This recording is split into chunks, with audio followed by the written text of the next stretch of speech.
नमस्कार दर्शक बंधु मु प्रशांत मा न्यूज चैनल को आपन समस्त को स्वागत करुच्ची। तबे चलतु आज मुख्य खबर उपरे नजर पकेबा। पियाजर दर बढ़िला। हाँ दर्शक बंधु, वर्षा पर पियाजर दर बढ़ी। सूचना अनुसार देशर मुख्य पियाज उत्पादनकारी राज्य महाराष्ट्र रे प्रबल वर्षा जोगु सेटारू पियाज देशर अन्यान्य स्थान को परिवहन रे बाधा प्राप्त होईछि। एथिसहित वर्षा जोगु गोदाम रे थिबा पियाज मध्य नष्ट होईछि। फल पियाजर उभय खुचुरा एवं पाइकारी मूल्य वृद्धि पाइछि। सूचना अनुसार महाराष्ट्र नासिक हेउछि पियाज बजार पेंठस्थली। नासिक रु सारा देश को पियाज रप्तानी होइथाय। लगाण वर्षा जोगु सड़क धोई जिबारु नासिक सह सड़क पथरे संजोग विच्छिन्न होइछि। खोला बजार रे पियाज दर सप्ताहक भितर 33% वृद्धि पाइछि।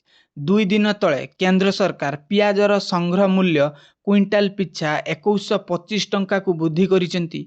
पियाजर संग्रह मूल्य प्राय 13% वृद्धि पाइछि। तेणु साधारण खाउटिंक पई बजार रे यार मूल्य वृद्धि पाइछि। अस्वाभाविक परिस्थितिर मुकाबिला निमंते केंद्र सरकार पियाजर सफल स्टॉक परिमाण वृद्धि करिसेंती। आवश्यक स्थले नाफेड माध्यम रे खोला बजार रे सस्ता रे पियाज बिक्री कराजियो बोली केंद्र सरकार निष्पत्ति नैचंती। समस्त खबर सटीक अपडेट पाइबा पाई आम चैनल को लाइक एवं सब्सक्राइब करिकी रखि थांतु। रहिली आज पाई खबर एतिकी थिला। नमस्कार।